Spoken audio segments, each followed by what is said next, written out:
They didn't pay me that much money. Here's a poem. We were talking about wine. The guy who drove us here, very nice fellow, Mark, he asked me at one moment, do you like wine? And we started talking about wine. And he admitted that he was too cheap to buy wine that, cost even like $10. And then he asked me one question. How often do you drink wine? That's how it started. How often do you have a glass of wine?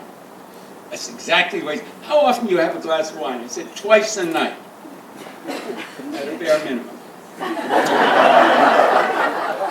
Oh, good. And then we started talking about wine. And he knew nothing about wine, so he didn't know that I also knew nothing about wine. But people think I do. And in a way, I'm sort of admitting I don't in this poem, which is called Black Wine, which was the wine I fell in love with when I lived in Spain, Vino Negro.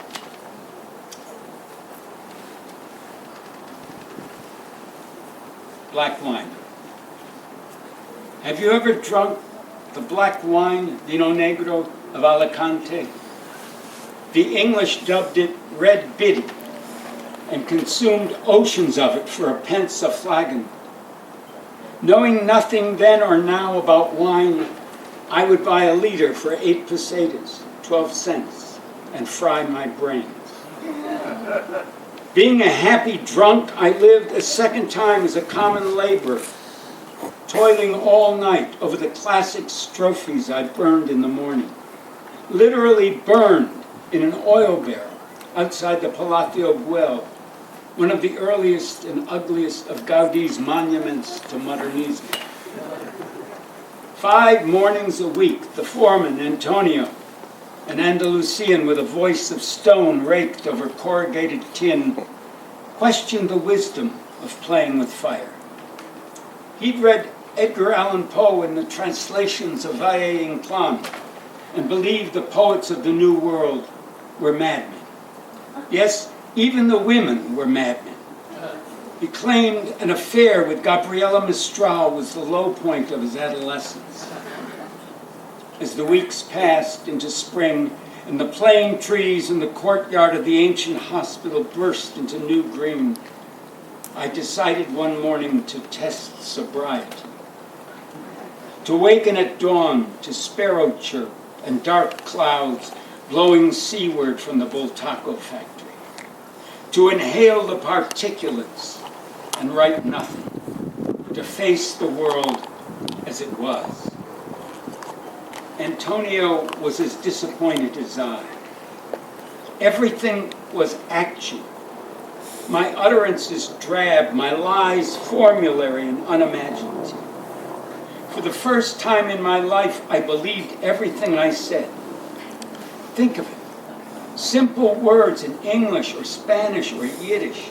Words that speak the truth and no more.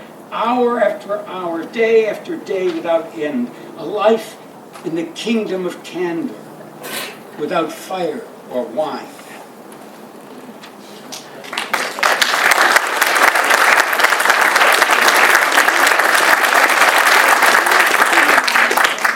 Of course, I went back to drinking, but I still don't know anything about wine. But I pretend I do, and I get people to buy expensive wine. But I do think, and then when they invite me, I come back.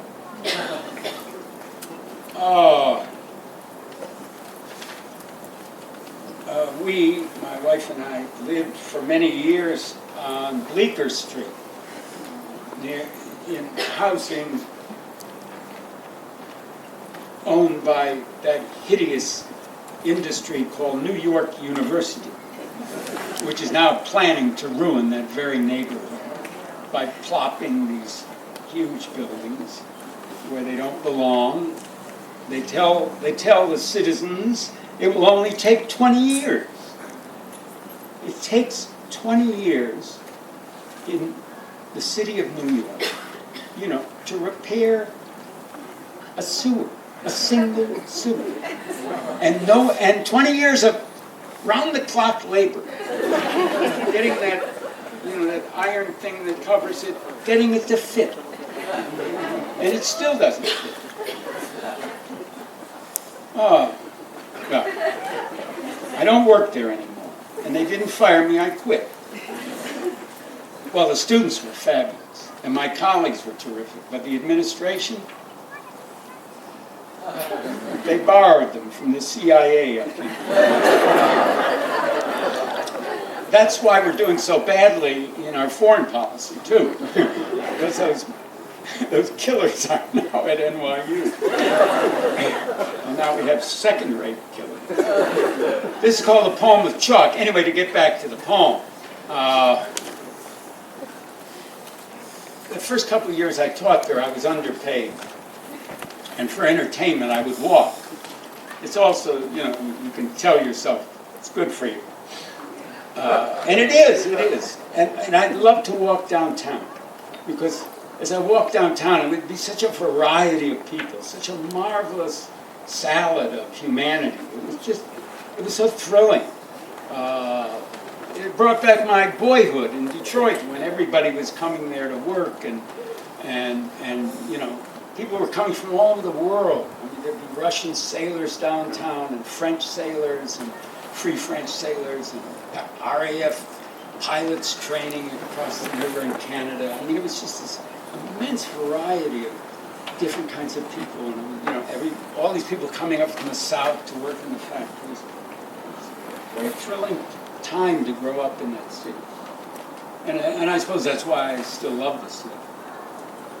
This is called The Poem of Chalk.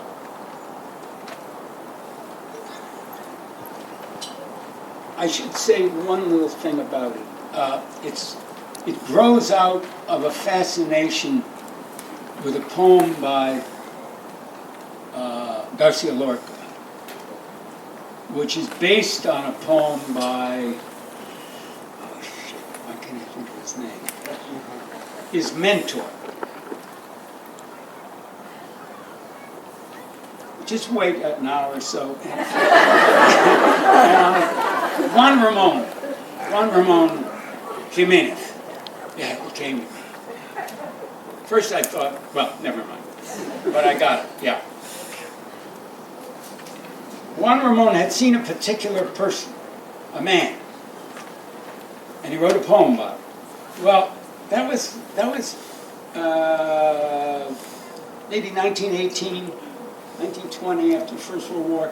Then, in 1929, Garcia Lorca sees someone and he thinks that's the same guy that Juan Ramon saw. It could have been. It wasn't that many years later. And he was in the same neighborhood. Well, when I saw a man who reminded me of those men, I knew it wasn't the same man. And in a way, I realized later on, after I'd written this poem, that he was always there. If my eyes were open, I would see him. But my eyes were rarely open, because they were human eyes, American eyes, civilized eyes, and we scarcely notice what we're looking at. But one day, I did, and out of that came this curious poem called The Poem of Chalk. On the way to Lower Broadway this morning, I faced a tall man speaking to a piece of chalk held in his right hand. The left was open, and it kept a beat, for his speech had a rhythm, was a chant or dance, perhaps even a poem in French. For he was from Senegal, and spoke French so slowly and precisely that I could understand, as though hurled back 50 years to my high school classroom. A slender man, elegant in his manner, neatly dressed in the remnants of 2 blue suits, his tie fixed squarely, his white shirt spotless though unironed. He knew the whole history of chalk, not only of this particular piece, but also the chalk with which I wrote my name, the day they welcomed me back to school after the death of my father. He knew feldspar, he knew calcium, oyster shells. He knew what creatures had given their spines to become the dust time pressed into these perfect cones. He knew the sadness of classrooms in December, when the light fails early and the words on the blackboard abandon their grammar and sense, and then even their shapes, so that each letter points in every direction at once and means nothing at all. At first I thought his short beard was frosted with chalk. As we stood face to face, no more than a foot apart, I saw the hairs were white. For though youthful in his gestures, he was like me, an aging man, though far nobler in appearance with his high carved cheekbones, his broad shoulders, and clear dark eyes. He had the bearing of a king of lower Broadway, someone out of the mind of Shakespeare or Garcia Lorca, someone for whom loss had sweetened into charity. We stood for that one long minute, the two of us, sharing the final poem of chalk while the great city raged around us. And then the poem ended as all poems do, and his left hand dropped to his side abruptly, and he handed me the piece of chalk. I bowed, knowing how large a gift this was, and wrote my thanks on the air, where it might be heard forever, below the seashell's stiffening pride.